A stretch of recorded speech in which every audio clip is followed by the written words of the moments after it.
Olá, meu nome é João Pedro Araújo, sou gestor de recursos aqui do time da Six Capital. Hoje a gente tem o prazer de receber o Paulo Carneiro, do Andbank. Paulo, que é um parceiro nosso aqui do grupo, responsável pela área, é o head da área de investimentos alternativos imobiliários do Andbank. Acho que ele vai explicar um pouquinho mais sobre isso. E a gente trouxe o Paulo aqui para debater justamente sobre esse tema, né? Investimentos alternativos, o que são eles, quais são os riscos, potenciais retornos, veículos que são estruturados. Então, é um tema que ainda no mercado financeiro, principalmente para o varejo, né, ainda não é tão explorado e que é muito legal, que eu acho que traz alternativa, amplia o escopo de investimento, de diversificação de carteira, entre outros benefícios que a gente vai se alongar. Então, mais uma vez, obrigado, Paulo. Obrigado, João. Antes de entrar aqui no Claro. assunto, se a gente puder trazer um pouquinho assim, quem que é o Paulo, um pouquinho do Andbank, você contar um pouco do histórico. Claro. Vamos lá. Por favor. Primeiro, obrigado a Six aí, agradeço ao time todo aqui, a gente fez uma parceria, a gente vai falar um pouco dessa parceria, o fruto que gerou, né? Uma coisa muito interessante. De novo, na linha alternativa, né? De levar o cliente para uma experiência, que eu acho que a gente vai bater muito nessa tecla aqui. Falar um pouco de mim, assim, falar um pouco, assim, da minha história, né? Eu completei agora, em janeiro, 23 anos, então a gente está falando de 23 anos e 7 meses, né? De experiência no mercado financeiro, com uma formação assim muito diferente do consenso, né? Porque eu começo no ano 2000 numa distribuidora pequena de valores, e aí quando a gente volta lá, 23 anos atrás, é uma distribuidora pequena, que você tinha que fazer um pouco de tudo, e passei ali desde a tesouraria, né? O conceito de tesouraria lá atrás era muito diferente, né? Uhum. Você ajudava a fazer contas a pagar, e depois eu, como estagiário, eu fui deslocado para a mesa de operações, como aprendendo a ser um controller, né? O cara que controlava os operadores, controlava as operações do dia a dia. As distribuidoras de valores eram muito ativas nesse mercado de título público, né? Aprendi muito, né? Tive grandes professores, né?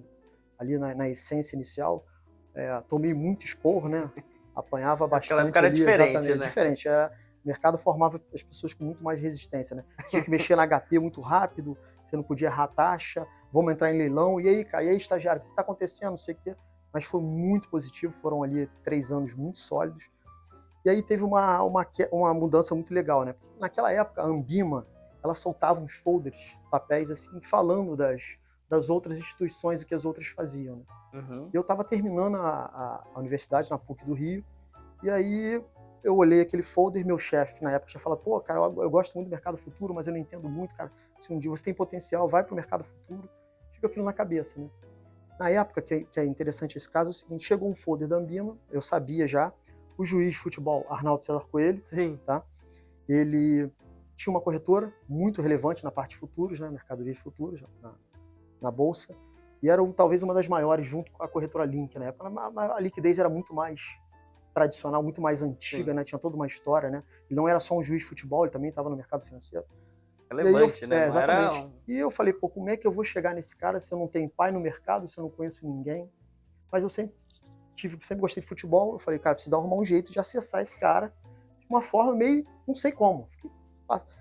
Aí eu ganhei uma bolsa para fazer um MBA na PUC, né? Uhum. Em finanças corporativas. Tem um belo dia à noite e eu sabia que o Arnaldo tinha uma coluna no Jornal Dia, um jornal local do Rio de Janeiro. Sim. O nome era o jargão dele, né? Dentro do jornal estava a coluna dele, a regra é clara. E aí a gente estava passando, eu mando um e-mail para ele falando sobre arbitragem, mas era só uma introdução. E no final eu falei, pô, eu gostaria de trabalhar na sua empresa. Será que você me daria uma oportunidade? Estou disposto a começar de baixo. Não sei. Eu falei, pô, a chance desse A cara cara dura, né? Mandou um chance da cara responder esse cara é zero. E aí fui tocando a minha vida, né? Um belo dia chega a resposta dele. Oi, Paulo, não sei o quê, eu gostei muito da sua ousadia. Você não quer ver quem ia conversar? Eu falei, caramba. Pô, uma chance inusitada naquele momento, né? Sim. Falei, vamos lá, fui lá conversar. Cheguei lá, né? Comprei um terno, me preparei todo para a entrevista, super nervoso na época, né? Não tinha tanta experiência. E aí ele chegou, pô, cara, gostei de você, não sei o que, ele fez algumas perguntas, não sei o que, cara, aqui eu lembro da frase que ele falou para mim e ficou marcado. Aqui é igualzinho no McDonald's, Paulo. Aqui você começa limpando o chão e até chegar ali na mesa de operações. Era uma corretora grande, né? Uhum. E eu passei um bom tempo dentro de corretora, me fez uma formação muito sólida nesse negócio. E ele falou, pô, beleza. Aí, beleza, amanhã você vai procurar, depois da minha tese, vai procurar o Wilmar aqui. E o Wilmar, assim, é uma pessoa que eu tenho uma gratidão muito grande. Tanto o Arnaldo, né? contra o Wilmar. E porque o Wilmar foi meio que me ajudou muito ali dentro, né? O diretor responsável pela corretora grande, Rio, São Paulo, Sim. mesas enormes. E aí ele falou assim, pô, gostei, não sei o que, só que a gente não tem vaga hoje. Aí eu saí meio frustrado, né? 2 semanas depois o Wilmar liga, tá? E fala assim, pô, Paulo, sabe aquela, pô, vem aqui, cara, acho que pintou uma oportunidade para você. Você começa quando? Eu falei, pô, pode ser amanhã? Falei, beleza, ótimo. E aí eu começo no dia seguinte, cheguei no primeiro dia, né, corretora, parecida naquela época, Sim. meio que as corretoras de filme mesmo, meio Lobo de Wall Street, né? Viva Voz. Aquela confusão, viva voz, selva total, né? Isso, de novo, ajuda muito na sua formação para você passar por cenários como a gente passou, né, nos últimos anos de Brasil. Sim. E aí o que acontece naquele tempo, nesse meio tempo? Chego para trabalhar, não tinha onde sentar no back-office. Vai começar no back-office. Falei, cara, o dia inteiro em pé. E os caras olhavam pra minha cara e não sabiam o que sentar. Normal. Aí chegou um momento que eu falei assim, pô, quem é a pessoa que chega mais cedo aqui? Era uma senhora que fazia o café, ela chega aqui 6 horas da manhã. Eu falei, pô, eu vi que tinha 1 ou 2 cadeiras vazias dentro do aquário, né, onde ficavam as mesas de operações. Fui lá, peguei uma cadeira, sentei no back-office, no dia seguinte, primeiro dia só. E, porra, apanhando, não sei o quê, fiquei 1 ano e meio no back-office, 1 ano e 3 meses, mais ou menos. E aí teve essas mesas de corretoras, né, muito grandes, né. De vez em quando tem umas divisões, tem racha, um cara sai, vai para uma concorrente, abriu uma brecha, e os caras precisaram de um ponta de mesa. Faz um ponta de mesa, prancheta, mesa com 10, 12 operadores, selva mesmo, todo mundo ligado, caixinha. Caixinhas são aqueles telefones da época, com instituições financeiras, banco, fundo de investimento, pessoa física, tudo que você possa imaginar ali. Sim. Ambiente super hostil, pensar rápido, raciocinar rápido, ser bom de conta, bom de ouvido, que é o principal. Eu chego no primeiro dia, pô, o Paulo aqui, um cara que se destacou no back-office, um cara comprometido, sempre foi o primeiro a chegar, o último a sair, acho que ele vai dar certo. E eu vou para a mesa de opção de juros. O que é uma opção de juros? É uma mesa de volatilidade de juros, né? É um mercado que estava nascendo ainda, mas já tinha um certo volume e estava amadurecendo essa coisa de futuro. E ali, cheguei no primeiro dia, o chefe da mesa chega para mim e fala o seguinte, na época era o Dudu, falou assim, ó, bonitão, que jeito dele, né? Amanhã você vai ligar todos os telefones aqui. Eu tinha botado a mão no telefone aqui. Amanhã você vai pegar, ligar todos os telefones aqui. Quando eu chegar de manhã tem que estar isso aqui. Tem que estar. Cara, não consegui anotar nada. Acho que amanhã você mandar embora. Amanhã não passa. Amanhã não passa. Chego para trabalhar. Pô, eu fiquei até mais tarde, comecei a mexer no telefone. Falei, tô pensando em dormir aqui para poder aprender. Mas aí passei para essa fase de arrebentação, dificuldade, não sei o quê, e fui aos poucos ali, crescendo na mesa, anotando, sempre com um ouvido muito bom. Fui aí. Passaram para fazer um curso na Bolsa para operar o GTS, pregão eletrônico, né? Já estava saindo do Viva Voz para o eletrônico. Fiz esses vários cursos na BMF na época. Fiquei amigo do pessoal que cuidava dessa célula na BMF. Eles iam para o Rio, a gente ficava conversando, ficava muito próximo. Depois comecei a atender clientes institucionais, aprendi muito. E aí recebo uma proposta para ir para uma outra instituição, montar uma área parecida. Depois de 5 anos, fiquei lá quase 5 anos, né? Quase 5 anos. Foi uma escola absurda para mim, aprendi muito. Muito bom. Sempre com essa coisa de resiliência, paciência, esperando o tempo certo. Recebi uma proposta, fui montar uma mesa parecida com outras pessoas também que eram dali, que saíram antes. E a gente passei 2 anos nessa outra. Tivemos para uma concorrente que não tinha aquela área, né? Foi bom também.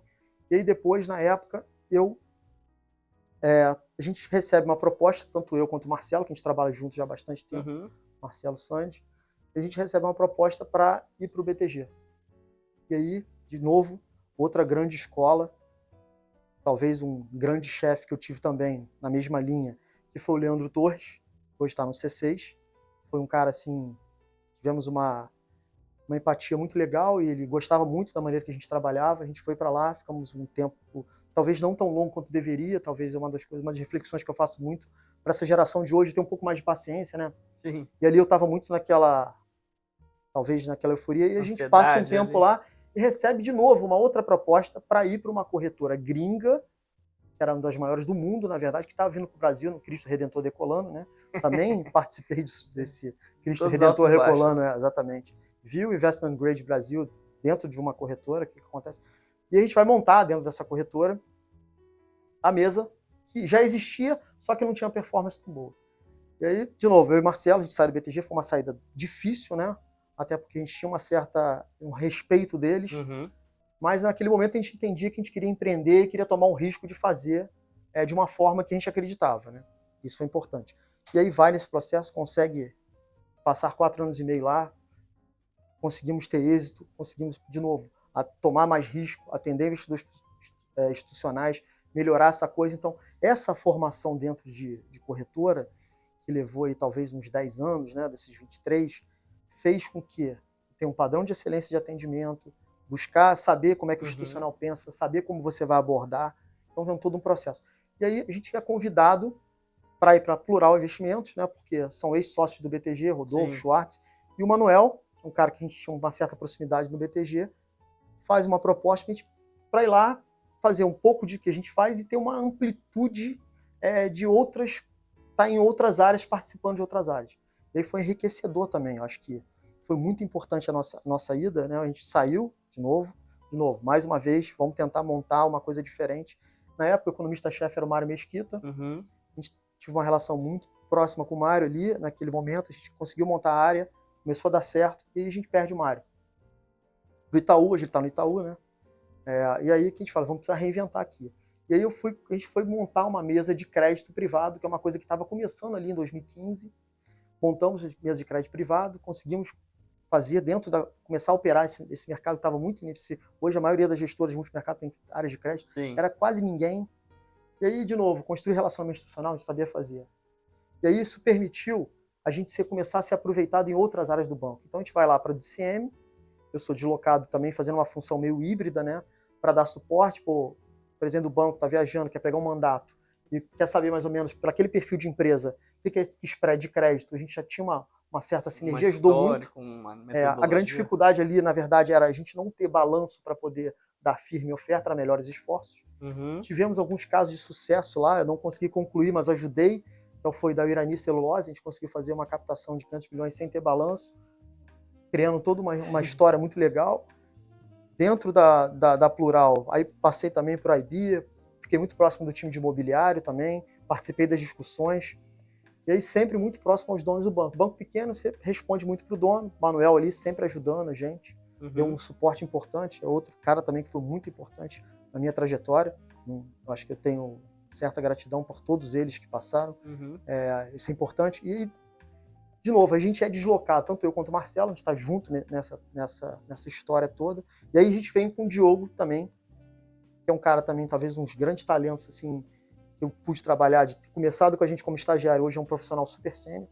E a gente vai para a Genial Investimentos para tocar mesa de produtos.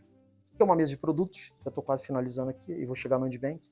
A mesa de produtos é uma célula que está dentro de uma plataforma que vai dar produtos financeiros para diversos públicos. Como a gente já tinha muita experiência dentro do Banco Plural, pela carreira para trás, a gente falou, cara, vamos montar aí, desde que você ligar no banco, tentar fazer um CDB específico para o público-alvo, ou você distribuir um fundo imobiliário. Nesse meio tempo, eu sou deslocado para ser o responsável pela distribuição de fundos imobiliários da Genial. E aí foi uma experiência incrível, sempre gostei de imobiliário, sempre acompanhei. A indústria muda com aqueles fundos de agência do Banco do Brasil, onde você tem um salto ali. E aí foi uma experiência assim, incrível, porque a gente conseguiu pegar uma janela que, fim de Dilma, Temer, juro caindo, né? E conseguimos levar vários gestores desses que hoje estão com 2, 3 bi, FOFs aí, pessoal que hoje está muito bem posicionado no mercado imobiliário, que precisava daquela ajuda naquele momento, estamos falando de 17, 18, que hoje aí estão com suas casas, suas gestoras muito relevante, e a gente tem uma experiência espetacular. E aí, de novo, trabalhei bastante com o varejo, entendi essa parte de inteligência, como o varejo pensa, como são as finanças comportamentais ligadas ao varejo. Ele é um cara mais high frequency, então e aí vem uma proposta da Andbank, de novo, outro cara importante também, que foi o Newton Braines, e hoje a gente está embaixo do Carlos Foz, que é o CEO do banco também, outro, que também tem uma aposta muito direta na área. Vamos montar uma mesa de produtos dentro do Wealth. E aí, por quê? Porque você tem a gestora, você tem um mandato do CIO discricionário, e produto, porque eu preciso ter uma área de produtos dentro de um private, porque eu preciso ter um diferencial para esse cliente. É um mercado muito competitivo, mercado de alta renda é alta performance, você precisa trazer histórias que o cara fique encantado com aquela história e a gente consiga pegar um negócio que nasce no papel, se transforma num produto financeiro e você vende isso como uma experiência. Esse é o diferencial. Quando a gente fala que a gente vende como uma experiência, eu falo que, por que uma experiência? Porque o cara vai ter conteúdo, o cara vai falar com o gestor, o cara vai ver o comportamento. Sim. E essa célula de produtos hoje, tá, que o head é o Marcelo, né? Eu sou o head de alternativos imobiliários, tem o Diogo que toca, tem outras pessoas que são também fundamentais, que fazem esse ecossistema funcionar com uma harmonia muito grande. Então, como se fosse uma orquestra muito alinhada para tocar uma música com uma margem de erro muito baixa. Sim. E aí, essa é um pouco da minha carreira. Passei por várias situações. Tem uma parte inusitada que é do Arnaldo, que, de novo, foi um cara que foi um divisor de águas na minha vida e me dá aquela oportunidade, né, de participar de volatilidade. Então, eu fiz juros, fiz câmbio, moedas, fiz índice. E fui fazendo em outros lugares também, replicando esses modelos, né? Isso ajudou muito. Hoje você tem uma cabeça de falar com o cliente, sentar de frente com um gestor institucional, conversar em alto nível e ver as falhas aqui para você não cometer que alguns fundos que a gente viu. E a experiência na Plural Genial foi tão incrível. Primeiro, porque você conseguir rodar o banco em várias áreas, foi importante, com profundidade.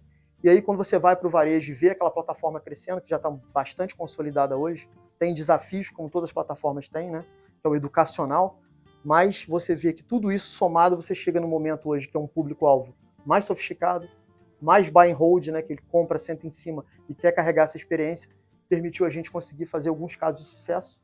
Não só tem história bonita, tem dificuldade também ao longo do caminho. Sim. Eu brinco que desses 4 anos, né? 4 anos e meio de banco, eu falo que são 4 anos e meio sem dormir, né? Que é uma responsabilidade muito grande. Esse é um pouco dessa trajetória. Muito legal essa história, Paulo. Acho que você tem talvez um perfil até único, de certa maneira, que você passou por tudo, de back-office, de saber como que funciona, a estruturação do produto, até o lado comercial, de conversar com o cliente. Exatamente. Então, essa visão ampla, assim, eu acho que é muito boa para você entender o que funciona, o que não funciona, quem é bom, quem é ruim, quais estratégias que vão bem. E eu brinco que foram MBAs muito caros, né? Mas são os MBAs da vida, né? Que foram importantes nessa formação, ajudou muito. Legal. Ô Paulo, agora entrando um pouquinho, acho que o final aqui da sua introdução, que você fala de End Bank e um pouquinho do investimentos alternativos imobiliários, que era o que você toca.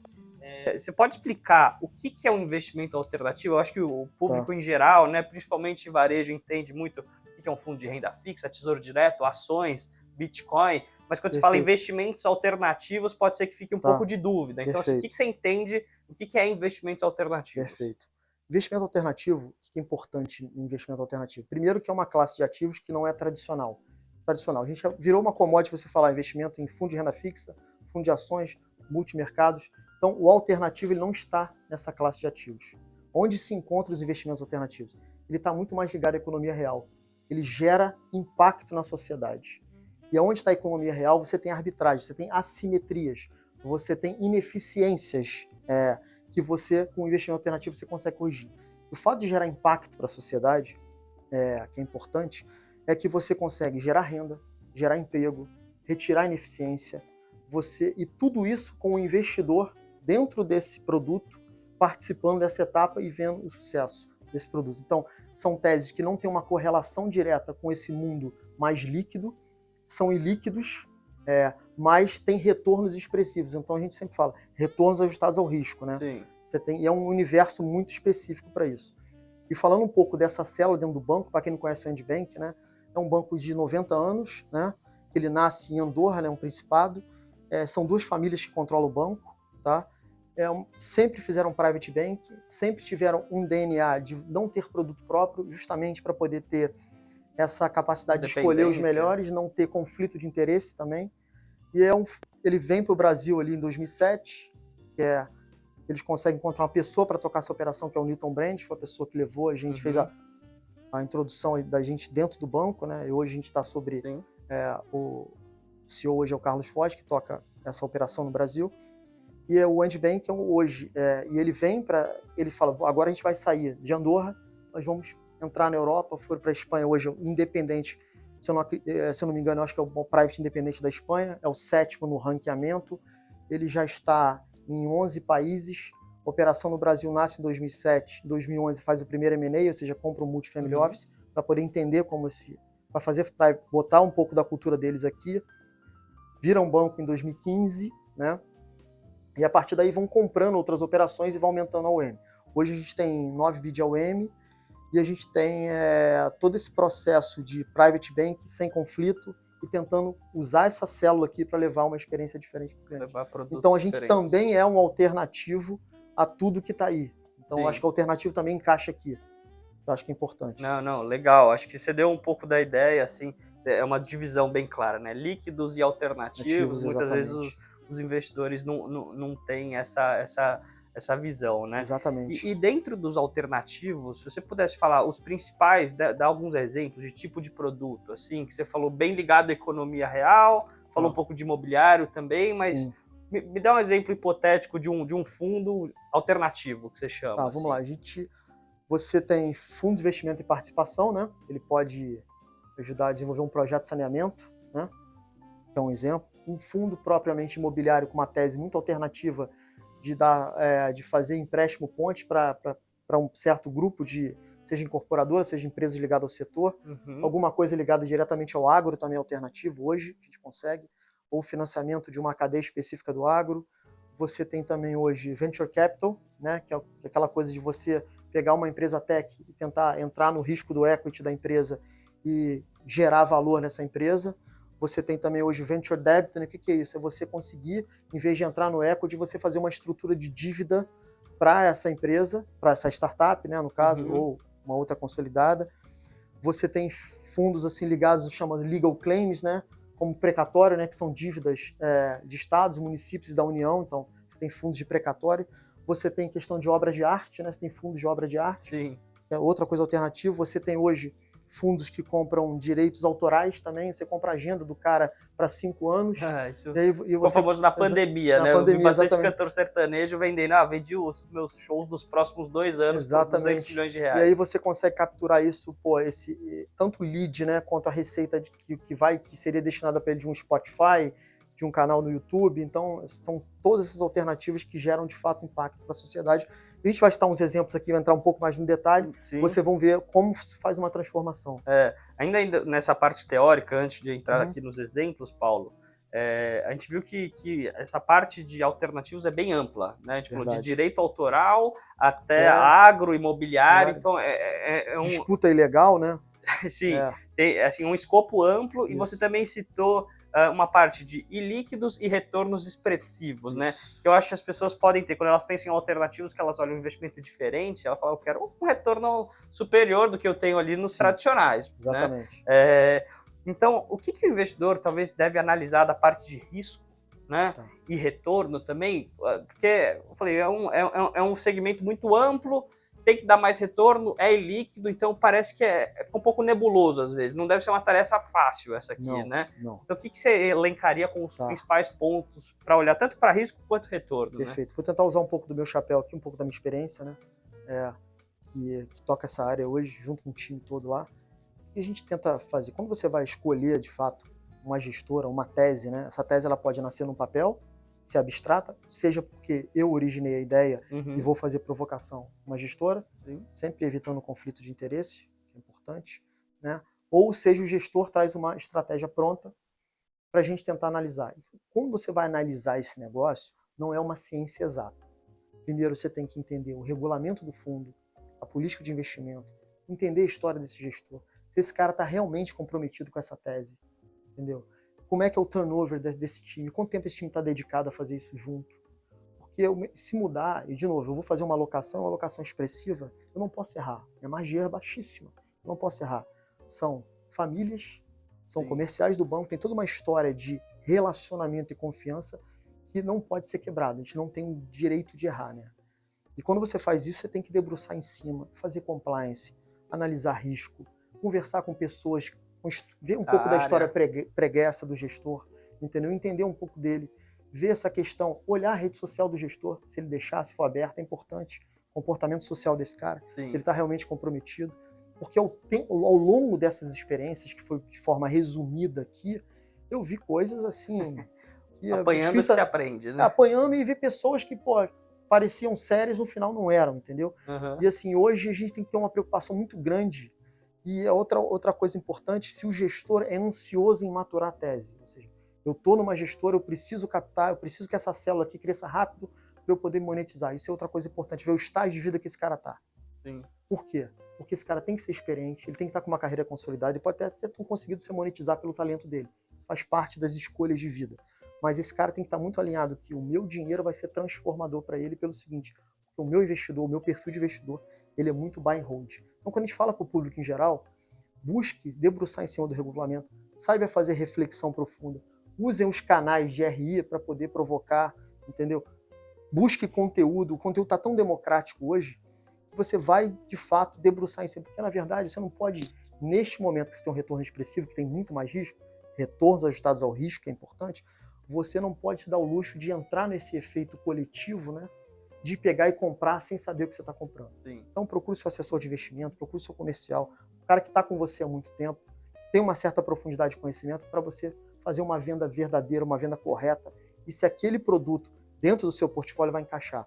Porque uma escolha errada, você destrói um produto bom, você cria uma história ruim e você tira o crescimento do setor, você impede o crescimento do setor.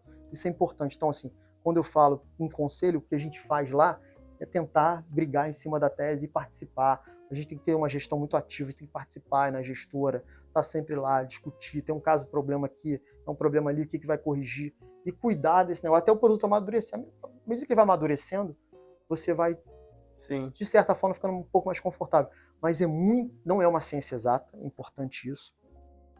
Você tem que ter pessoas do meu lado aqui que me ajudem a debruçar, compliance, risco em jurídico, tentar ver onde tem amarra, onde tem pegadinha em contrato. Se esse regulamento desse fundo está muito amplo, com que faça com que o gestor perca o foco, não fique dedicado àquilo, então é importante também.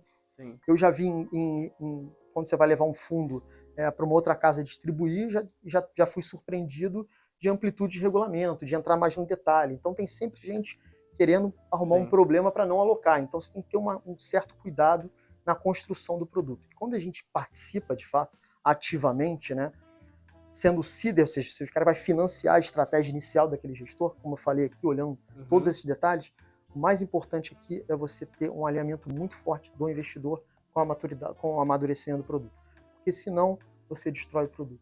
Sim. E você acaba com uma história legal. Então, isso é importante. Mas não é uma ciência exata, eu volto a bater nesse ponto. É muito pessoal, você tem que ter pessoas experientes, tem que pesquisar muito sobre a gestora, o gestor, quem são as pessoas, como é que é o turnover, se esse cara é bem remunerado lá dentro, se ele tá, entendeu? Então, tá alinhado. É uma coisa muito psicológica, você vai conhecendo essas pessoas, isso leva um tempo. Acho que com as pessoas que eu converso, elas vão indo muitas vezes menos pro técnico, mais até pro psicológico. Exatamente. Que você falou, vou na rede social, às vezes eu não quero nem ver o balanço, que pode estar meio errado, pode mudar. Mas o comportamento do cara ali, pô, é você foco. Vê os princípios, o histórico dele, esse tipo de coisa. Tem vários casos assim que eu participei de discussão, vi, estudando, assim, que você, nesses 23 anos, mais agora dedicado a full time, a estruturar ideias alternativas, você vê que, cara, tem gente que fez cada besteira, assim.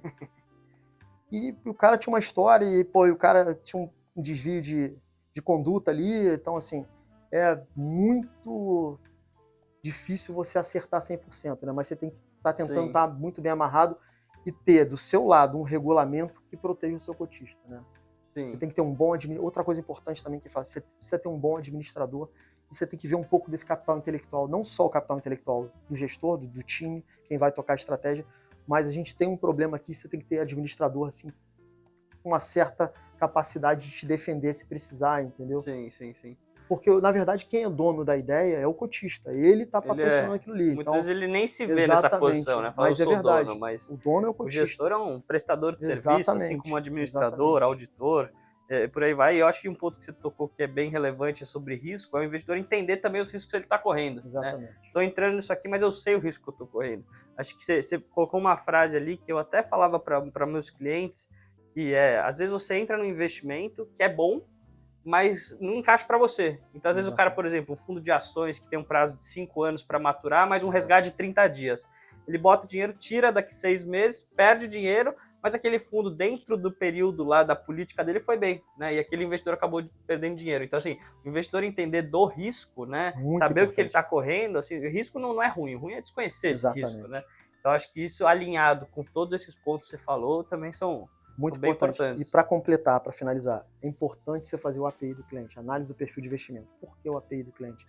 Porque esse API, porque você vai Na verdade, no final do dia, você só vai conhecer o perfil desse cara quando esse cara for entrar. Quando esse cara pegar uma volatilidade de bolsa, não sei o quê. Não é meu perfil, o próprio não é o perfil. Então, assim, não é só o papel, né? Eu acho que tem que ter uma entrevista Sim. dedicada com esse cliente.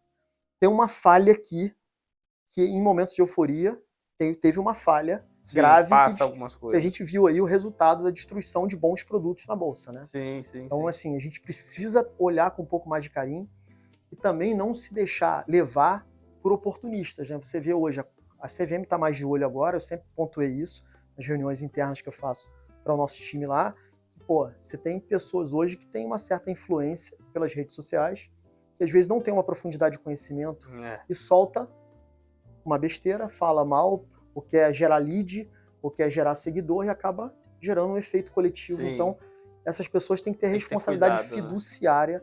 E aí, mais um motivo, você tentar entender de que nível de exposição que você quer ter, né? Sim. Então, assim, o perfil do cliente é fundamental nos alternativos. Sim, alinhar. Ô, Paulo, a gente falou um pouquinho de segmentos, né? O que é um investimento alternativo, o que normalmente as áreas da economia real que eles investem. Sim. Mas falando um pouquinho de estrutura, né? Você falou um pouco de FIP, mas existem outras estruturas? Como que o investidor acessa esse investimento alternativo? Quais as principais estruturas que você costuma utilizar? Você tem hoje o FII, né? O Fundo Imobiliário, ele pode ser listado ou não, né? FIP, Fundo de Investimento de Participação. E aí, se você consegue botar esse produto como FIP-IE, você tem um benefício total, seja que é investimento em infraestrutura, não, IE é de infraestrutura. Você consegue colocar esse cara com benefício de ganho de capital, não pagar imposto e nem renda.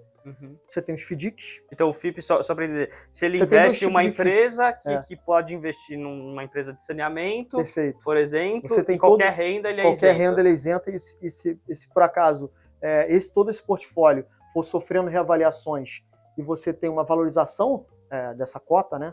Você também captura esse ganho de capital também sem imposto, que é importante. Esse tipo a gente sempre viu também no imobiliário e no agro, né? Exatamente. Isso sempre foi fomentado, tanto fundo imobiliário, agora os FIAGROS, CRI, CRA, LCI, LCA. Exatamente. Agora vem, acho que, eu não sei se até talvez fale minha memória, mas a parte de infra é um pouco mais nova, né? Nova. E eu falo que o problema bom da infra, né, é que não tem cheque tamanho para poder resolver o problema de infra do Brasil. Então, é tudo gigante, né? É tudo gigante, né? A gente tem, saneamento agora, está passando por uma revolução, vai passar, né? A gente já vê todos os impactos que, de novo, como eu falei, gera impacto para a sociedade, né, de verdade. Você me perguntou se tem os FDICs, né? Sim. Você tem os FIPs, né, fechados por mais longo prazo também. Você tem outras estruturas, um fundo fechado por prazo indeterminado para poder fazer uma certa estratégia. E, assim, é um pouco disso, né, que você faz, essa estratégia. Até a estrutura também, daí se a gente puder entrar na offshore, internacional, né, que a gente fez em parceria também, que era um bond lá fora, um instrumento de crédito, que você tem um histórico bem grande, acho que é bem legal. Então, também, exatamente, você tem a estrutura offshore também que te permite isso. Então, mas acho que é um pouco, são essas oportunidades que você tem, infra, FII, principais, que dão acesso.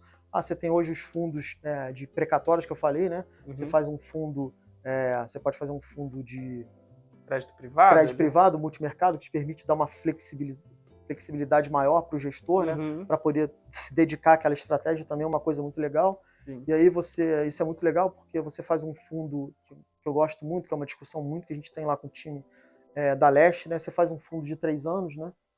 Você pega um mandato de 5, né? Mas você encerra em 3 anos, que é onde o cara vê aquela correção do CDI na cota cruando, e você coloca uma cota subordinada para quem quer tomar um pouco mais de risco, né? Sim. Então tudo isso são retornos expressivos, tem risco e tem que ter perfil para isso. Sim, tem que entender, é legal. A gente passou um pouquinho da estrutura. E o desafio é você democratizar. Né? Sim, dar o acesso, né? Sempre foi para investidor mais profissional. E qualificado. Qual que é a sua visão dessa democratização dos investimentos? Acho que veio um pouco também com a XP, principalmente, e outras plataformas abertas de trazer, dar acesso ao investidor primeiro, acho que é CDB, esses produtos mais líquidos, e essa parte dos alternativos veio um pouco depois, né? Ainda está muito concentrado no investidor profissional, institucional. Como que você vê essa democratização para o investidor de varejo ali na ponta final? Vamos lá. Então, o que é importante? A gente tem um país tradicionalmente de juros altos, né? Um país que gasta. Tem um gasto. E gasta mal, né? Você tem um problema fiscal e aí você está sempre fazendo reformas, tentando controlar esse gasto para você ter uma taxa de juros baixa. Países, né, mais maduros em juros, quando você olha para Israel, Estados Unidos, né, basicamente tem juros mais baixos. É o caso americano, que é uma coisa que a gente é os Estados Unidos no passado, né? Quando você olha para o futuro lá, você vê a exposição alternativa de pessoas físicas está em torno de 23% a 25%. Tem gente um pouco mais otimista que fala que é de 25% e 30%. Então, quando você olha para o Brasil, isso aí deve ser 3,5%, 3% com 5%, ainda é muito pequeno. Sempre teve acesso a esse cara sofisticado, que tem um cheque muito grande, que pode experimentar coisa mais apimentada no portfólio, né? Apesar de estar diversificado, que é outra coisa importante, mas esse cara é mais ativo, é mais criterioso. Hoje o investidor qualificado também está entrando. E quando você fala em democratizar isso, primeiro tem um trabalho brilhante que a XP fez, ela desbravou esse mercado, enfrentou uma concentração bancária muito grande, democratizou de fato. Mas eu acho que todo esse processo de democratização, que é importante você dar acesso, né? Isso é uma coisa revolucionária na indústria de investimento brasileira, né? O cara comprava o CDB que dava 80% do CDI. O cara era enganado, foi enganado a vida inteira e foi aprender que existe um outro mundo, um outro aquário que ele pode pescar de coisas melhores. Sim. Mas assim, o desafio aqui é a educação. Porque o investidor de varejo, a XP está conseguindo fazer isso muito bem com alguns produtos alternativos, a gente tem visto isso, né? A base dela é muito grande, o desafio é você educar bem, é você tentar vender a mensagem correta, se o cara tem perfil para aquilo, mas esse cara vai ser educado ou na marra, como a gente viu nos últimos, talvez 2 anos, né, de alguns fundos que foram listados com perfil alternativo, que viram as cotas cair 70%, 50%, mas que no final do dia aquilo ali foi um momento de pânico, né? Então, assim, é um desafio educacional, mas ele já está acessando.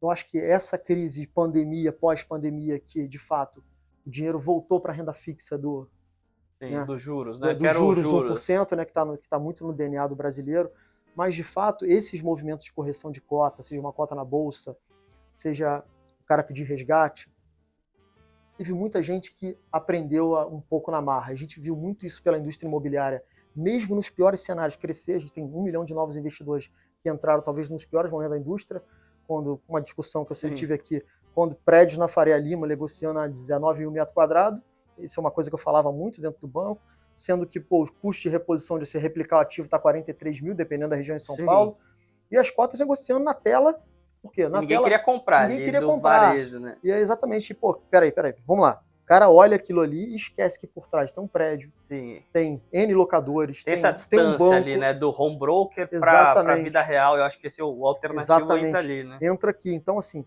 esse processo educacional de consolidação da educação, de você ter áreas de conteúdo, você gerar esse conteúdo de qualidade, punindo os irresponsáveis, né? Quando você tem essa punição de influência, eu acho que você precisa ter um olho muito criterioso sobre isso, né? Esses caras, às vezes, não têm uma formação, não têm uma certificação ideal, não passou por uma experiência regressa muito longa, que também tem um dever fiduciário de você se comunicar de uma forma responsável, né? Eu acho que isso aí, esse processo é amadurecimento. Mas a gente teve um bom amadurecimento agora. Sim, já evoluiu. Já evoluiu muito já. Mas para esse cara acessar, eu acho que é um processo. Assim, é difícil não é do dia para a noite. Mas se a gente conseguir, é difícil no Brasil, de novo, ficar com juro baixo mais tempo, porque essa experiência foi interrompida com a pandemia. A gente, responsavelmente, o juro foi para 6,5%, né, com todo aquele volume de reformas. Você vê um novo governo, manteve algumas reformas e tem uma eleição. Então você tem esses problemas que faz parte do Brasil. Mas no momento que você consegue consolidar um juro baixo e um juro real convidativo, talvez você não vai ter tanto chacoalho e esse cara vai conseguir... Tem que procurar, né? Por necessidade ali, alternativas, né? E, de novo, não só a educação, mas outra coisa importante é se aquele tamanho de cheque dele está de acordo com o perfil. Até porque se ele estiver bem diversificado, talvez se ele alocou um tamanho certo num produto alternativo, ele vai tolerar um pouco mais de esperar esse negócio amadurecer. A venda correta, né? A questão que a gente volta ali, produto para a pessoa correta.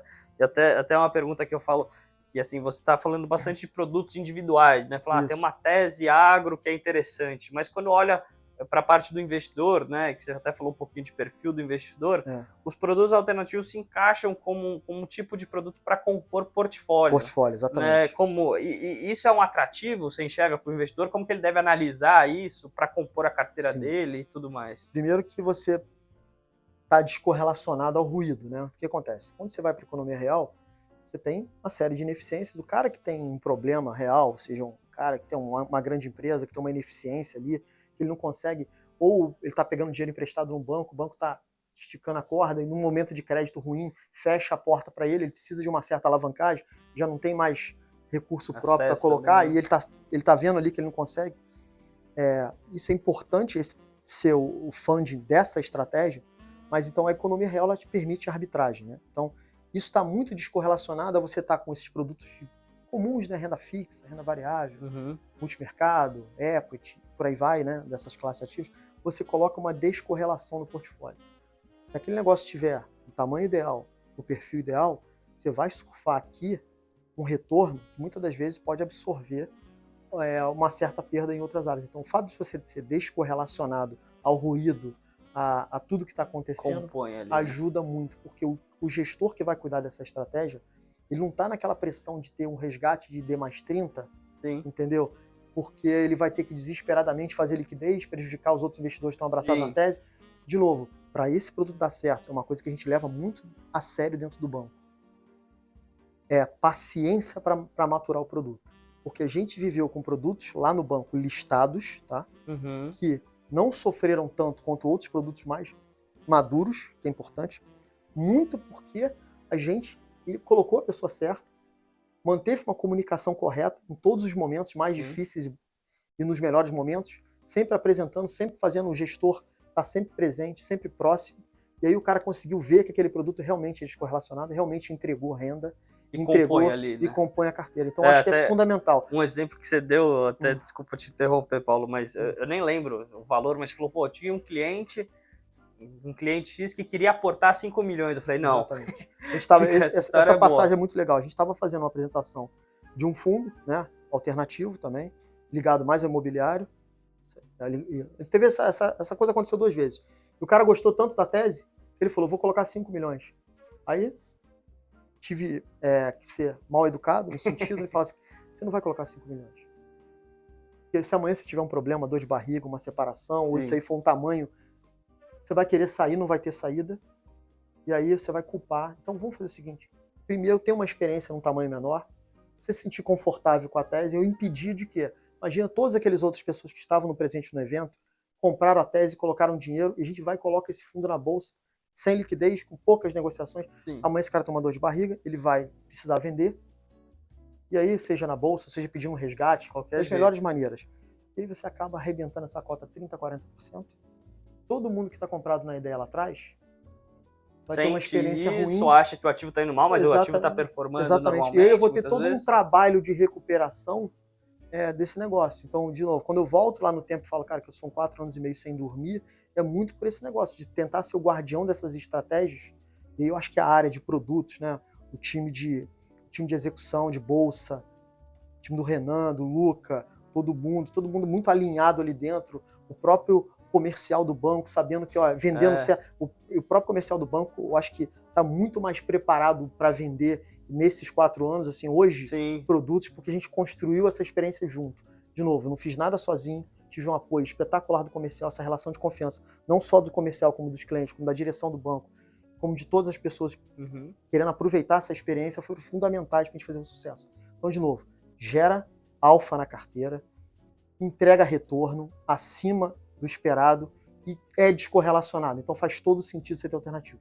A gente não tem mais alternativos porque a gente tem um juro punitivo no Brasil que permite o cara ficar encostado em produtos bancários que te entregam mais retorno, que tem isenção de imposto, tem liquidez de 90 dias, tem risco de crédito espetacular. Que é o melhor dos mundos. Eu já vi caso também assim, o cara até viu o investimento alternativo que rendia mais, né? Ele falava, sei lá, 25%, 30%. Exatamente. Falou, não, gostei, eu achei a rentabilidade boa, mas eu ainda tenho um CDI de 13, 14. Exatamente. Deixa eu ficar no meu CDI. Não é que nem o investimento é ruim, mas, pô, eu tenho sem risco nenhum, né? Em tese, risco soberano ali. numa patamar que tá ok para mim. Prefiro, às vezes, segurar um Exatamente. pouquinho. Então, realmente, isso pode ser Exatamente. E esse vício de olhar a cota todo dia também é uma coisa que que precisa afeta, passar né? por um processo de educação. Seja a cota de um fundo aberto, Sim, um fechado, um listado, um não listado, negociado em balcão. essa Então, educação, né? Porque o cara por isso que eu coloca bati lá. muito nessa tecla aqui de educação, porque você não pode pegar uma oportunidade dessa boa e jogar fora quando você consegue construir uma ideia muito legal. Sim, no imobiliário até usava bastante quando conversava com o cliente a relação com o imóvel próprio, né? Ele via o fundo caindo ali na pandemia, ficava desesperado, né? A Isso, renda não mudava, ele continuava recebendo a mesma renda, mas exatamente. a cota caía, então Caiu. ele abria lá, o home broker via menos Isso, 20%, mas ele tinha um monte de imóvel na pessoa física. Eu perguntava, pô, exatamente. você sentiu os seus imóveis desvalorizarem? Se você quiser vender hoje, você provavelmente vai ter que colocar um desconto, Exatamente. né? Porque a economia 20, não está 30, indo tão bem. exatamente. Mas você sentiu? Falou, não, meus imóveis valem a mesma coisa, eu não vou vender hoje. Eu falei, então por que você tem essa interpretação, né? Muitas vezes eu E entendo que aproveitando que você falou, você liga todo dia lá no seu corretor? Será qual que que o é o inquilino vai preço? sair? Qual é o preço? Apareceu, compra. Não é assim. Eu Então, tenho até na minha família, é, minha avó, uma vez ela ligou pro corretor, assim, ele deu um preço para ela muito abaixo do que ela sim, imaginava. Falei, ah, não, ele tá louco, ele tá errado. Daí desligava. Eu falei, pô, por que você não tem essa interpretação também, às vezes, no fundo exatamente. imobiliário? Você analisou, você conheceu, você viveu com o teu ativo, né? Daí Isso. vai o exemplo na Faria Lima, R$ 19 mil, né? Mesma coisa Exatamente. que minha avó liga lá e fala, não, você tá louco, isso não é o preço, né? Então, ou compra, né? Então, Exatamente. Por quê? acho que vem daí. Por quê? Porque o cara tá muito ligado no ruído, na emoção, deixa de fazer conta, você não gera esse conteúdo de fazer conta e gerar Sim. um conteúdo melhor para o cara, mostrar para ele, pô, olha só, isso aqui, você vender isso aqui, você tá rasgando dinheiro Ele acha que aqui. vai virar zero muitas vezes, Exatamente, né? exatamente. É É melhor isso aí. realizar isso Tá com aqui. 50% de desconto, mas são momentos oportunos como esse que quem vai surfar é o cara que está alocado no tamanho certo, que tem tolerância a risco, tem que ter tolerância alternativa, o cara Sim, tem que ter uma tolerância maior a risco, e vai comprar esse negócio na bacia das almas e vai surfar essa sim. valorização. Vai ganhar mais. Ô, Paulo, se a gente puder entrar, a gente separou uma parte para falar de alguns cases, talvez alguns casos legais que você, por toda a sua experiência, aqui de Claro, mais de 2 décadas, até mexendo também com alternativos, sim.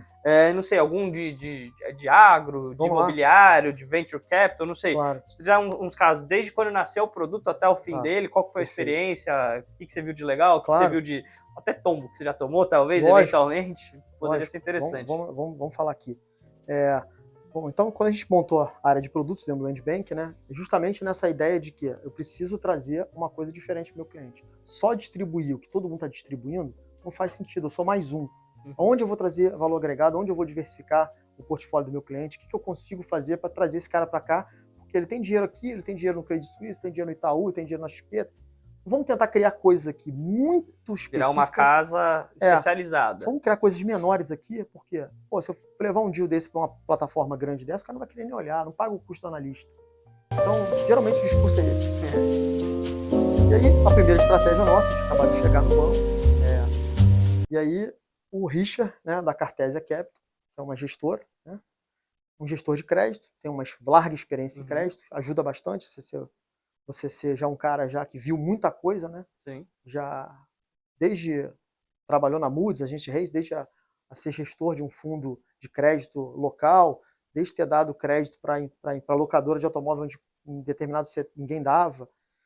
Ele apresenta para a gente, ele tirou um sabático, apresentou uma tese para a gente e falou assim, Paulo, olha só, tem um negócio aqui que eu acho que a gente consegue extrair valor diferente, mas eu preciso de uma ajuda, um CIDR, tinha acabado de chegar no banco, não tinha a confiança toda que a gente tem, um desafio tentar botar isso de pé. Ele entendeu qual era a ideia do fundo.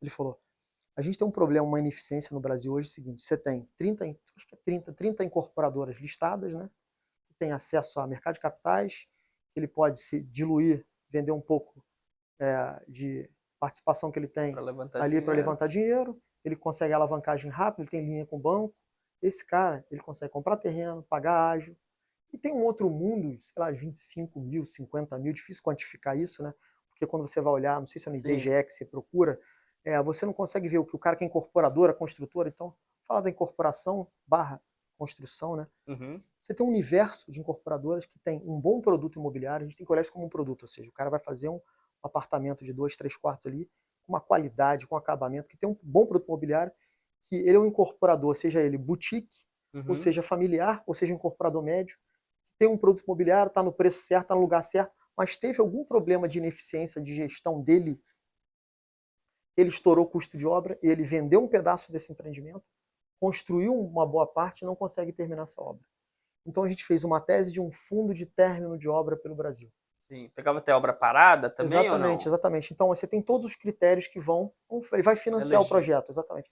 O principal do financiamento é o seguinte: esse incorporador, né, o produto imobiliário dele sendo bom, tendo resultado, vou dar um exemplo aqui.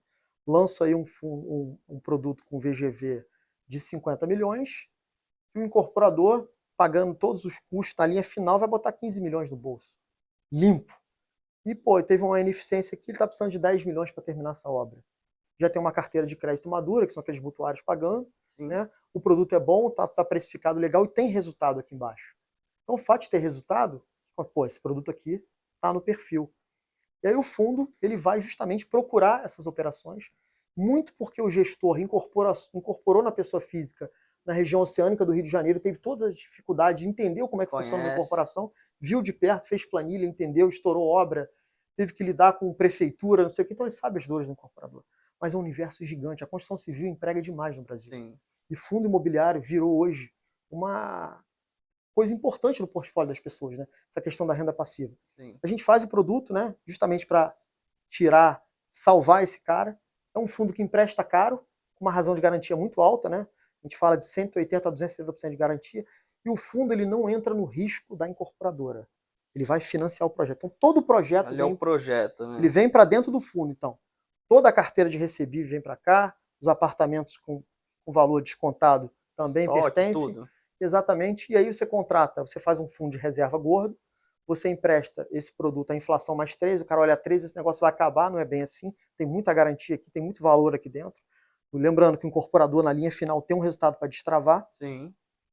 E você traz uma empresa de medição de obra, vai soltando dinheiro, à medida que a obra avança, destrava esse valor, terminou a obra, esse cara repassa a carteira, paga o fundo, Sobrar e vamos para a próxima, exatamente. E o fundo, majoritariamente, ele financia apartamentos, né? A primeira residência, que é importante, e a gente olha a última pesquisa, não sei se foi Datafolha, o brasileiro ainda sonha com a casa própria. Sim, é. Então você tem um apelo aqui. Enraizado nessa de novo, cultura. Lá no início, quando a gente começou a conversar, você gera impacto na sociedade. Pô, tô gerando... Pô, essa obra parada é o quê? É uma família que não... Sim, quantos funcionários trabalhando? Quantos funcionários estão trabalhando? Essa construtora deixou de terminar essa obra. Entendeu? O próprio construtor que tem uma folha de pagamento, o empresário no Brasil, o cara que está lá construindo, concretando. Então, quer dizer, isso gerou um impacto ali. Sim. E o fundo começa no Rio Grande do Sul, porque tinha uma só incorporadora listada, o preço dos ativos dos produtos imobiliários estava com preço legal, você tinha uma oportunidade muito clara ali em 2019, então a gente começou essa estratégia em 2019. Então, o fundo levou 48 milhões na primeira tranche, 40 ou 60, se não me engano, e aí a gente foi fazendo captações sucessivas dentro do banco até bater os 200, 180, 200. Então, todo esse processo de 4 anos de amadurecer esse produto... fundo imobiliário? É um fundo imobiliário listado. Tá. É o da Cartésia, né, o CACR11, é um caso lá no banco que a gente... Mas vocês montaram ali a 4 mãos também. E exatamente. Quando a gente monta a 4 mãos, assim, e traz o caso real, de novo, toda essa experiência pregressa, que minha formação é muito ampla, me permite ter passado por um IB, ter passado por uma área de distribuição, me permite ter passado de quê? A gente faz a listagem dentro de casa, então. Eu sou o coordenador líder da oferta, por ser banco, né? Eu faço contato com a bolsa, a gente trabalha o regulamento do fundo lá no início junto com o gestor, a gente escolhe o assessor legal dessa oferta, vê a questão administrador, ajusta o regulamento, faz o IPO, faz o roadshow dentro de casa, café da manhã, almoço, eventos para trazer as famílias para olhar os clientes do banco, olhar o produto. Fazemos a rodada do book build ali na oferta, listamos o fundo, deixamos claro que é uma venda que não tem liquidez, vamos amadurecer essa história, mas estou te entregando aqui inflação mais 13. Tem que mostrar os riscos, né? Tem risco sim, mas você tem aqui um ativo real de garantia, tem valor, então você já está com aquele produto ali com LTV baixo, né? Você tem uma dívida muito baixa perante o que você emprestou perante o que tem de valor ali. Sim. É importante também. E aí você vai fazendo essas captações ali, ou dando direito de preferência para quem começou lá atrás, ou trazendo novos parceiros. E em algum dado momento, do meio do caminho desses 4 anos, você traz uma casa de fora para participar junto. E o fundo, quando fica listado, ele vai trocando de mão, né? Então essa estratégia vai crescendo, começa lá, pulverizando. Exatamente. Começa em 2019 com 51 investidores, hoje deve ter 10.500. de liquidez zero a 700 mil, 800 mil reais dia, Sim. vai para o IFIX. Então a gente fez um case legal, todo mundo ganhou dinheiro aqui, paga uma renda legal, todo mundo surfou essa experiência em conjunto, o cliente está satisfeito, gostou do fundo, é próximo gestor, e a gente também ajuda a gestora a manter esse canal de comunicação. E, de Sim. novo, tem que saber escolher pessoas, né? Pessoas diligentes, que tem um RI atuante, você tem um relatório muito bem feito, tem um valor agregado naquele relatório. Sim, sim. E aí a história está pronta, né? Vai para o público em geral. O varejo já vai entrar numa fase muito mais madura do produto. Sim, já né? vi um histórico, já vi uma entrega de resultado, né? Isso é Exatamente. legal.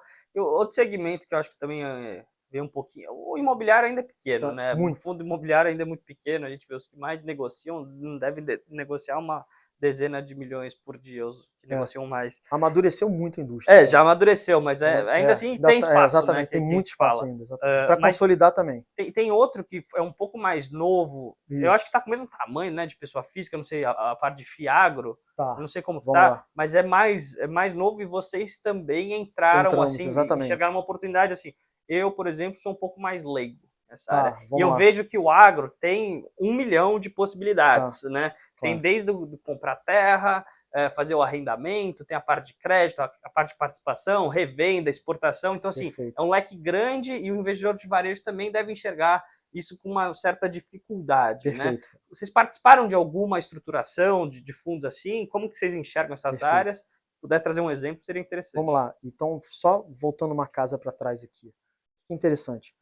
Quando eu te falo assim, que a gente, dentro dessa célula de produtos, a gente tem uma área de conteúdo nossa, né? Que eu, as pessoas que trabalham comigo, a gente toca uma certa profundidade. A gente faz relatório, a gente faz apresentação, a gente estuda no detalhe a indústria, a gente troca muita informação. Pela minha passagem pela Genial, ter relacionamento com muitas gestoras de imobiliárias, a gente conseguiu ter uma troca muito legal, faz discussão de cases, faz estudo de caso, mostra as ineficiências. Então, a indústria evoluiu, estão falando da indústria hoje de 200 bi, né, que tem, representa uma fração de toda a parte de investimentos.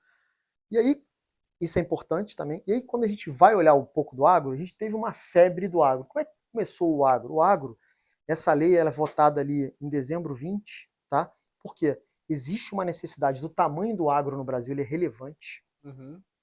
O fato de ele ter uma proporção do PIB interessante, importante, e hoje o Brasil é altamente competitivo, altamente tecnológico, com uma capacidade assim de escoar a produção, que ainda tem seus gargalos, mas tem uma frente já nessa linha. Então o agro é relevante. O que a gente fala para ver uma onda de Fiagro, falei, pô, vamos olhar isso aqui, o cliente sempre provoca. Pô, Sim, quer Fiagro do entrar, fulano, né? falei, pô, vamos tentar fazer o dever de casa na linha que a gente faz aqui. Sim. Aí eu comecei a olhar, e aí um dia a gente foi provocado, teve uma reunião no banco, o presidente do banco, Foz, eu estava ali dentro da cela de produtos, bateu, pô, vem aqui ouvir um pouco o pessoal da Leste, né? Eles dão crédito ao agro, a gente foi, sentou, conversou com o time da Leste, né? O time do Arnaldo, o Stefan lá, o Emanuel, todo o time, o Lustre, o Watanabe, todo o time que tem uma célula de crédito antiga na Leste, só para quem não conhece a Leste aqui, é uma casa de alternativos, né? Talvez uma das maiores plataformas de alternativos do Brasil. Sempre, qual o pensamento da Leste? Eu quero entregar para o meu investidor rendimentos muito fora de consenso. Então, de novo aqui, retorno ajustado ao risco, eu quero entregar mais do que a média, né? Aí eu falei, pô, beleza, gostei, explicaram pra gente que setor que ele atua, tem gente que não gosta do setor que eles atuam, tá? Isso é muito, não tem consenso ainda, tem gente que acha que esse setor é complicado. Setor de crédito agro. Dar crédito para esse, que eu vou explicar aqui a tese, tem gente que prefere fazenda, mas fazenda também tem problema. E aí, o agro também não é muito sofisticado. Então essa lei é votada em 2020, na Câmara, aprovada, se não me engano, em março, abril de 21 no Senado. Na verdade, eles pegaram a própria lei do imobiliário, né? Porque você tem uma necessidade de fundo, não tem cheque para o agro também. Sim. Tem, pô, mas o agro uma fazenda não tem cheque para o agro. Cresceu demais o agro, entendeu? E o próprio produtor rural, ele não pega o dinheiro dele, não coloca no banco, ele compra mais terra.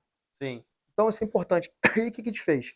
Fui lá, sentei com eles, começamos a fazer um trabalho de entender o que eles faziam no agro. Então, de novo, eles já tinham uma célula de crédito, eles davam crédito dentro do fundo de crédito deles, você tem uma vertical lá dentro, que era o agro. Então, já deram crédito para produtor rural, mas eles tinham uma tese que eu vou dar crédito para revenda.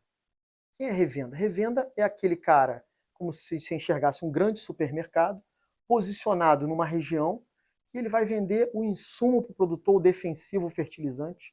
Essas revendas, elas já estão ali há muitos anos. E aí, quando você vai olhar a fotografia do agro, então o fundo ele vai dar crédito para esse intermediário da cadeia. Essa cadeia funciona da seguinte forma: você tem um produtor rural, que é o fazendeiro, esse cara tem acesso a crédito subsidiado. Quando eu falo subsidiado, ele tem um desconto em relação, ele pega dinheiro no banco, um desconto em relação à Selic significativo. Brutal, né? Exatamente. E esse cara tem a matrícula da fazenda que ele consegue colocar. A maioria das fazendas hoje é Banco do Brasil, Sim. Se eu não me engano, hoje. Então, o cara consegue pegar essa matrícula, botar ali para poder dar como se fosse garantia. E esse cara, o problema do produtor rural, ele não é sofisticado, né? Tá tendo um processo de sofisticação, sim, mas ele não, na média, ele não é sofisticado.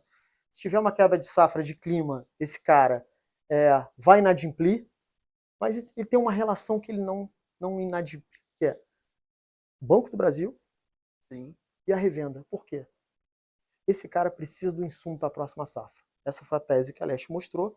Fui lá olhar os estudos, né, da inadimplência, 5% na média. A gente falou, pô, isso aqui é interessante. Vai fazer um veículo, um fundo, um fiagro, aproveitando a lei, que é a mesma lei, tá? É um fiagro que, de crédito, de novo, mais uma estratégia nossa de crédito, a primeira também foi, nós vamos dar crédito para o intermediário da cadeia. Por que o intermediário da cadeia? É que tá, não adianta só essa relação aqui. Primeiro ponto. Esse cara não tem crédito subsidiado. Ele precisa girar o negócio dele, o capital de giro. Então, vou dar crédito para financiar o capital de giro dele. Esse é um ponto. 2. Ele tem acesso a banco, Banco do Brasil, Itaú? Tem, mas já esgotou essa linha. No primeiro evento de crédito que acontece no Brasil, corta para ele. Esses caras vão cortar. Banco, ele é atendido por gerentes locais. Gerentes locais entendem, mas não entendem o negócio quando precisa, porque recebe uma ordem lá, daqui da Faria Lima, ó, acabou o crédito para esse grupo aí. Vem mais quadradinho. Exatamente. Né? Então, mas ele precisa de mais tempo. Ele precisa de mais tempo. E aqui, do outro lado, tá as grandes multinacionais de fertilizantes, de insumo, falando para ele, ó, você precisa pagar para você ter acesso na próxima safra ao fertilizante em 20 dias, 30 dias, à vista, a depender do humor do mercado. E aí esse cara se vê numa sinuca de bico. O negócio ele precisa girar, tem um lado de cá crescendo, safra boa. Comprar, né? A gente está numa safra boa, talvez aí uns 7, 8 anos, então esse pessoal que está em Fiagro ainda não viu um período ruim do Fiagro ainda, né? Do agro, a gente está numa safra muito boa, né? Vem seguidamente. Você vai ser um bom teste de estresse na frente. Quem é quem, né? A gente vai ver. É importante também o mercado passar por esse amadurecimento. Adaptações. E esse cara aqui, eu consigo dar um crédito para ele por mais prazo, paga uma taxa cara, de novo, nossos produtos do banco para esse perfil são para o investidor profissional, para um qualificado, com pouco. Eu empresto para esse cara CDI mais 7,5, 8, e entrego para o meu investidor CDI mais 7 líquido. Então, ou seja, estou dando 7% de prêmio acima do CDI para financiar isento, listado na bolsa de novo. Por que, Paulo, você gosta da listagem? Primeiro que facilita muito o meu operacional em relação a você liquidar, usar a bolsa. 2, se eu acredito no produto e eu tenho um controle do passivo, ou seja, do perfil de investidor que eu estou colocando lá, o fundo listado, eu amadureço ele na tela, eu já tenho essa experiência comprovada dentro do banco.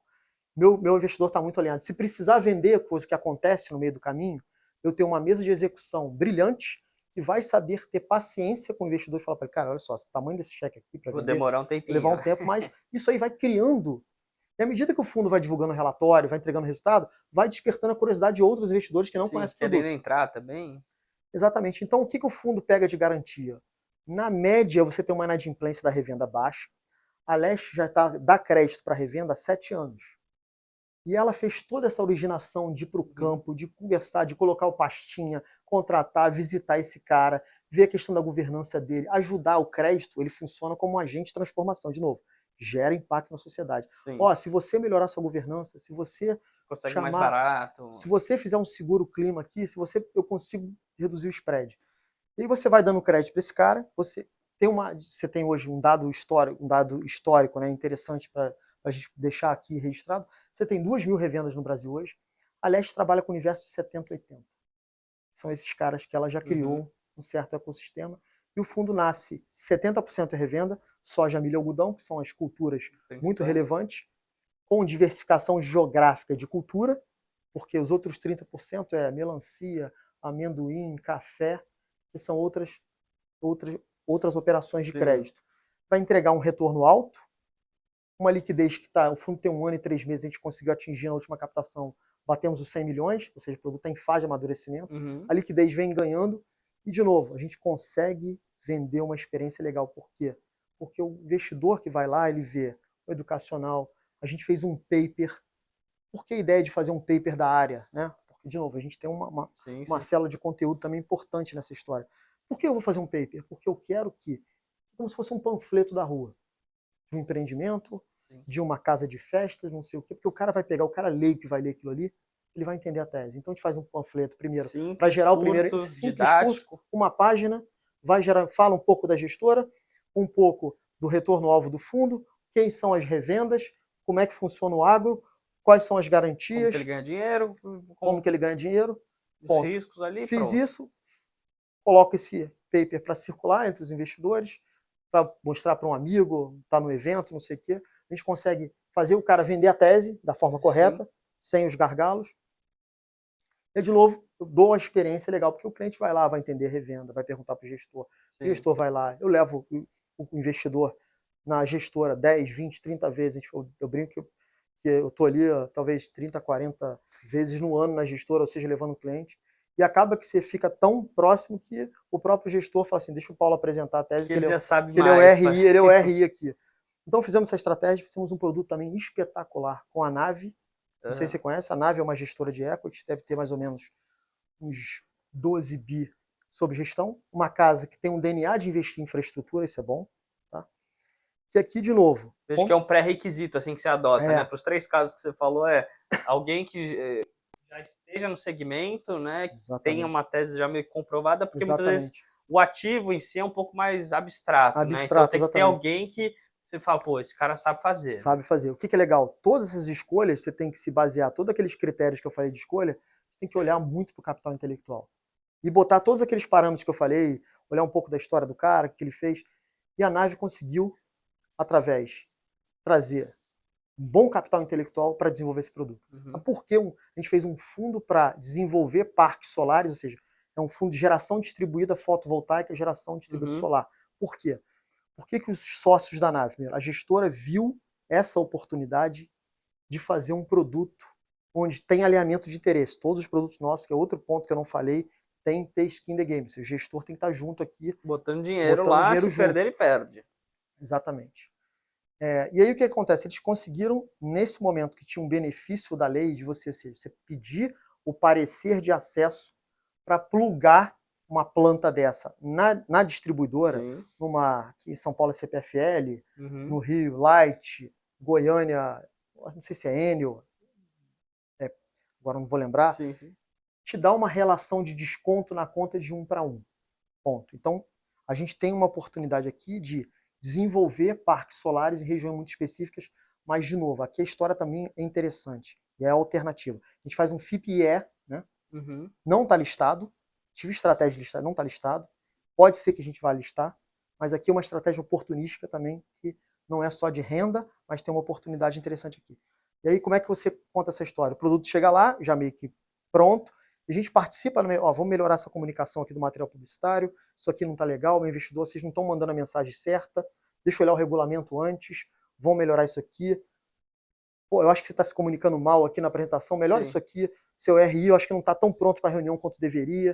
A gente vai fazendo esses ajustes pela experiência. Para nascer o produto. Para nascer o produto mais maduro e a gente entrar, de fato, com uma boleta assim, relevante, né, na alocação.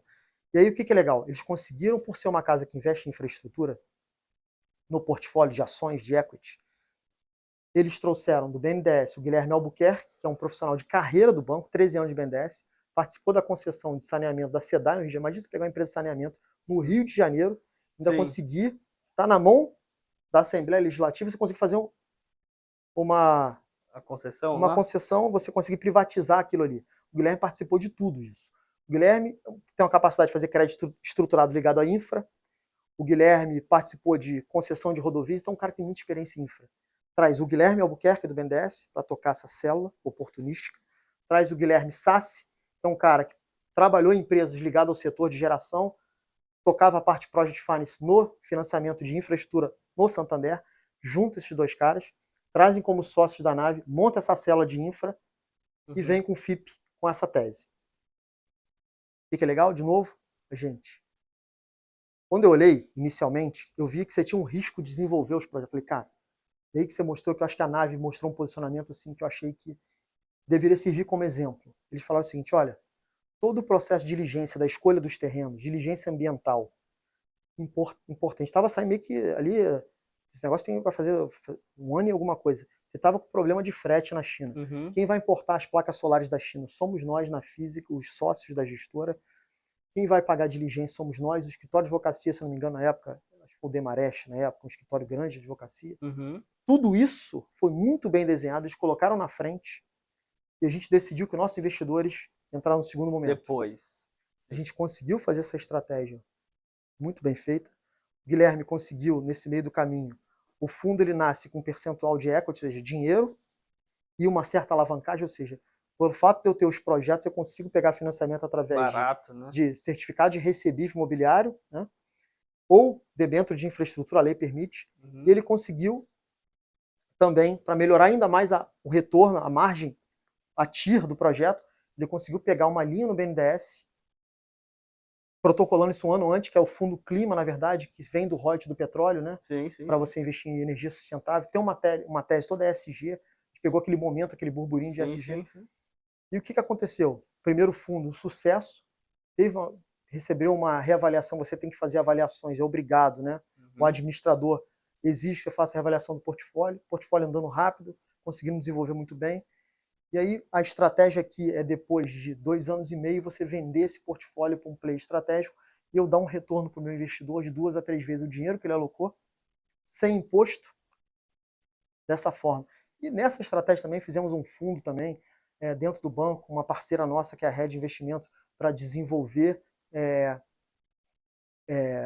lajes corporativas menores para atender uma demanda crescente de escritório de advocacia, startup também, Sim. que é uma outra tese também, de novo, através de um fundo imobiliário, mais com perfil de ganho de capital, como o da nave. Sim. Então, toda essa história, Você já tem alguma experiência. a gente consegue uma experiência e consegue cada vez você ir melhorando esses processos, melhorando a abordagem com o gestor. E o meu desafio hoje é o seguinte, eu ter, por ano, tentar ou uma ou duas estratégias dessas, pegar um papel, transformar o papel toda essa história real. aqui. Você citou, até queria ver se tem algum caso, ou se não é o caso, realmente. Você deu um exemplo de imobiliário que pegava obra que precisava de funding para terminar, né? Então a gente fala de uma garantia real muito forte. A gente foi para o agro, que você falou de revenda também, com uma garantia forte. Recebível pulverizado de produtores. Isso. Na parte solar também, imagino que a composição de garantia seja forte. Mas existe também no alternativo, ou vocês fazem, vocês acreditam, numa parte que é um pouco mais incipiente, né? Então, investir numa empresa que ainda... A empresa é um papel, não tem a garantia ali. Chega lá um empreendedor e fala, não, quero montar uma tecnologia para imobiliário, mas não tenho nada, preciso de dinheiro para começar. Vocês têm isso? Porque até o investidor, dando um passo atrás, acho que quando ele analisa o alternativo, muitas vezes ele coloca tudo no mesmo saco, né? Esse alternativo que tem 200% de garantia real com um cara que é um pedaço de papel, né? Muitas vezes é uma comparação injusta. Exatamente. Então, vocês têm esse... Como você olha, eu trouxe 2 pontos, acabei misturando, né? Não tem problema. Essa comparação, claro. E também o segundo, se vocês olham para essas coisas um pouquinho mais cru. A gente está fazendo um trabalho de amadurecimento para tomar um risco maior. A gente já fez algumas conversas iniciais com alguns venture capital justamente para poder tentar em empresas. Já existe em estágios iniciais, eu gosto da tese, mas tem que ser uma fração de capital menor e precisa ter um retorno muito expressivo para compensar algum deslize no meio do caminho. Sim. A gente não teve essa experiência ainda, a gente tem debruçado em cima de verdade já para olhar isso aí, principalmente a parte de Venture Debt, que eu já sei que já tem um produto no mercado, já fiz uma conversa inicial. A gente está buscando também um fundo de escrow, que é uma coisa mais complexa de explicar aqui, mas que é uma coisa que é uma realidade que não existe no Brasil. Talvez se a gente conseguir adotar essa tese, vai ser a inovadora, que ninguém faz um fundo de escrow.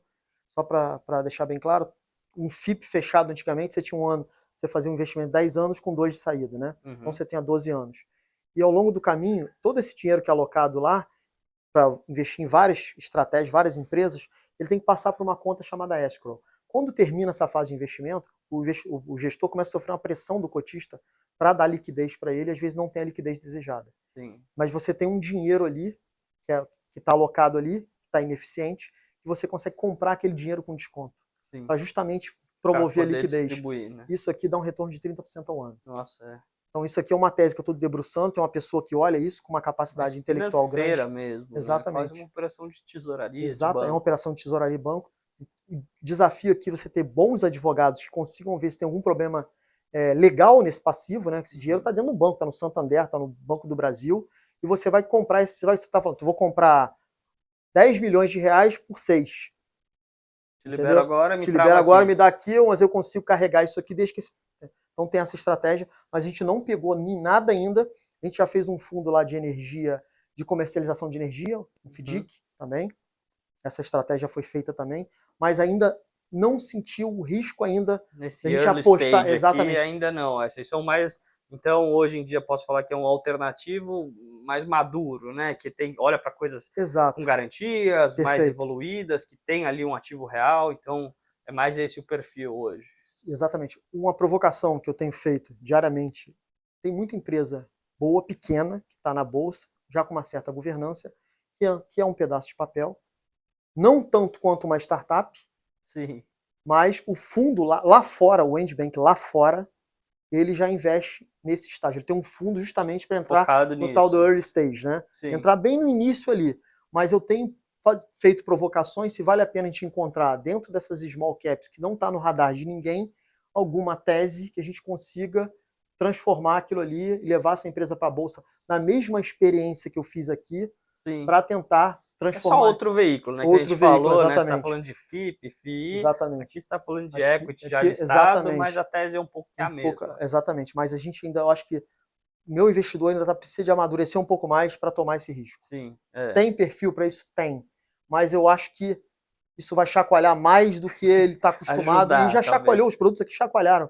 Mas o pessoal conseguiu entender muito bem. Ah, legal. Paulo, putz, acho que a gente abordou um pouquinho de tudo, né? Falou da história de você, do Endbank, o que é um investimento alternativo, os riscos, retornos, exemplos.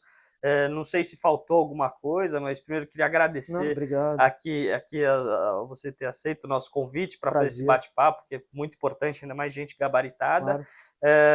Então, queria agradecer. Se tiver alguma palavrinha que quiser dar, fica à vontade. Para finalizar, acho a cereja do bolo foi a parceria que a gente fez, que a gente não comentou, que é mais importante.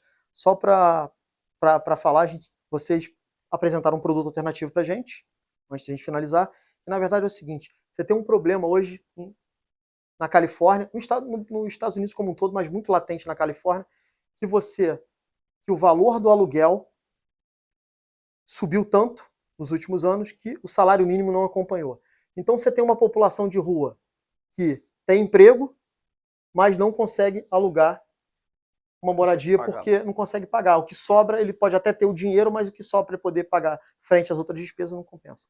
E aí vocês apresentaram, é um programa que já existe desde 1986, do governo federal, que você vai construir moradias sociais para esse público e vai ser um aluguel subsidiado. É fantástica essa história, tem um apelo social muito grande. Sim. Vou tentar resumir aqui. O que é importante aqui? Vocês, a casa que investe muito imobiliário lá fora, fez uma parceria com a Castellan Real Estate, que é de um professor da Universidade de Nova York, um cara que tem uma história imobiliária, no setor imobiliário americano, que conhece isso, que viveu os piores momentos do setor imobiliário americano na crise de 2008, que conhece que, para poder participar desse programa, você tem que atender talvez 200 itens elegíveis para você ter aprovação para o governo federal liberar isso. Só que durante esse período você tem que escolher o terreno, fazer um aporte, né?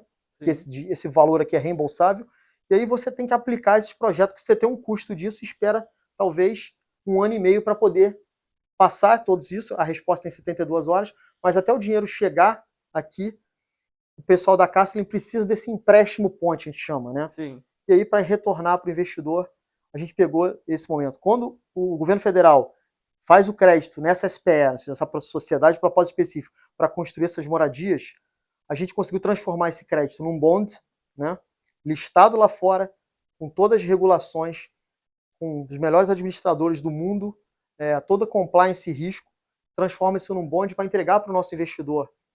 No Brasil, dólar mais 11, lá fora 12% ao ano. E nosso investidor não vai correr o risco de construção, a gente sai antes, por quê?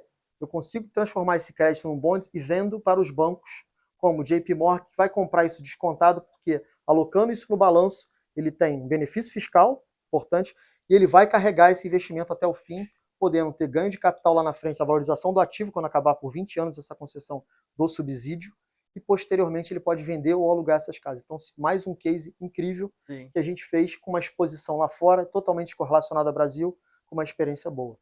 Então, acho que estava faltando a gente falar que compõe sobre carteira isso, também, que compõe né? carteira, exatamente. Acho que é bem interessante esse caso. E Então, falando assim, em relação às palavras finais aqui, que eu acho que é importante é o seguinte: investimento alternativo é uma classe que no Brasil hoje ela não tem o tamanho que ela deveria, mas o Brasil é um país de milhões de oportunidades e várias ineficiências que a gente consegue, através do mercado de capitais, através de um produto como esse, dar acesso, gerar impacto.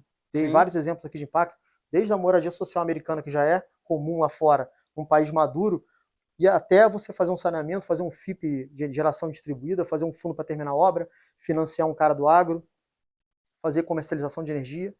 Tudo isso fez com que você levar o investidor para essa experiência, mas eu ainda acredito muito que essa indústria que está hoje em 5%, e aí a última para finalizar, fizeram uma pesquisa, 87% de quem investe não conhece muito alternativa, já ouviu falar, sim. ou não tem uma experiência e gostaria de conhecer. Então você tem todo um trabalho de conteúdo, de educação para penetrar nesse produto.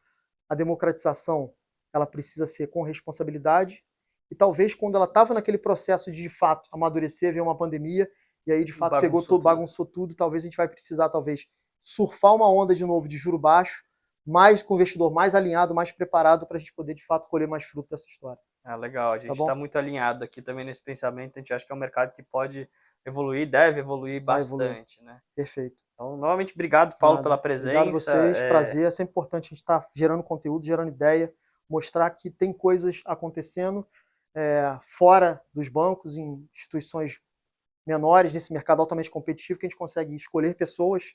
No final do dia, todo mundo aqui, o capital humano é o que faz a diferença em tudo isso, né?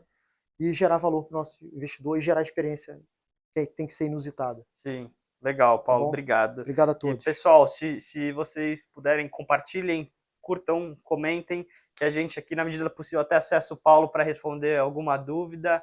Espero que tenham gostado, a gente está à disposição e até a próxima.